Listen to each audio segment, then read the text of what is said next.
Good morning and hello. I'm speaking to you from the local shared ministry office here in Nelligan House. I thought I'd share with you this morning a little bit about local shared ministry.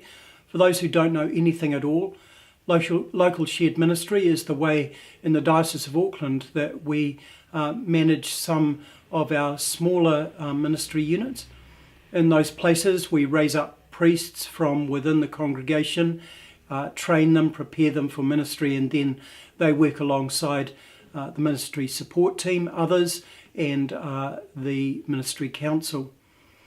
In the Diocese of Auckland, we've probably got one of the most successful, sustained implementations of this kind of ministry across the Anglican Communion. Our ministry is nearly 20 years old. I think its success lies in the very fine foundations that were laid by people like the Reverend Margaret and Chris Honore, Barry Graves, a number of others, and of course the very extraordinary leadership that was offered by Barbara Wesseldine in the first decade and more of LSM in this diocese. It's a real joy for me to work in this part of the life of the diocese and alongside the enabling team who are very dedicated and hard-working.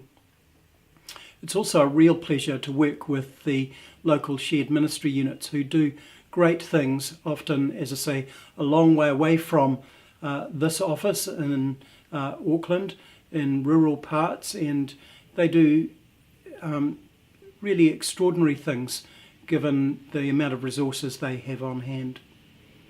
Looking ahead, I know a number of you are only really thinking about one thing, and that's the All Blacks winning the World Cup. But beyond that point, we have the LSM conference that begins on the 28th of November. If you haven't registered yet, please do so, and that'll be occasion for us to gather, to catch up with each other. Importantly, it's our occasion to farewell the Reverend Ian Render from the enabling team and wish him well in the next season of his life.